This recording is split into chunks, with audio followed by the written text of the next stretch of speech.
Some చూడమ్మా, ఇక్కడ మనకి ఇచ్చింది ఏంటంటే కనుక ఈ కంపేర్ చేయమని అడిగాడు.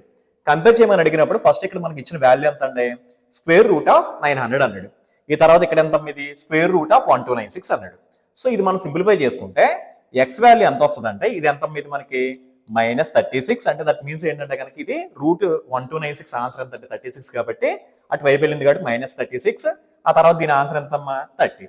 సో మనకి దీనికి వచ్చిన ఆన్సర్ ఎంత అంటే సింప్లిఫై చేసిన తర్వాత ఆన్సర్ ఎంత అంటే 6/5. తర్వాత y వాల్యూ చేసినప్పుడు ఇది 4th రూట్ ఇచ్చాడు. 4th రూట్ అంటే అర్థం ఏంటంటే దీనికి స్క్వేర్ రూట్ వేసి మళ్ళీ స్క్వేర్ రూట్ వేయాలి. 256 స్క్వేర్ రూట్ ఎంతమ్మా 16. 16కి వేసినప్పుడేమో 4. సో ఆన్సర్ ఎంత అంటే కనుక ఇక్కడ ఇదేమో మనకి 4 వచ్చింది, ఇదేమో 6 వచ్చింది. సో దీని ఆన్సర్ ఎంత అంటే 6/4 వచ్చింది. సో మనం ఈ రెండింటిని కంపేర్ చేసుకున్నప్పుడు ఆల్రెడీ మనకు తెలుసు కదండి, ఈ రెండు పాజిటివ్ వాల్యూస్ అయితే కనుక దీని వాల్యూ ఎక్కువ ఉంటుంది.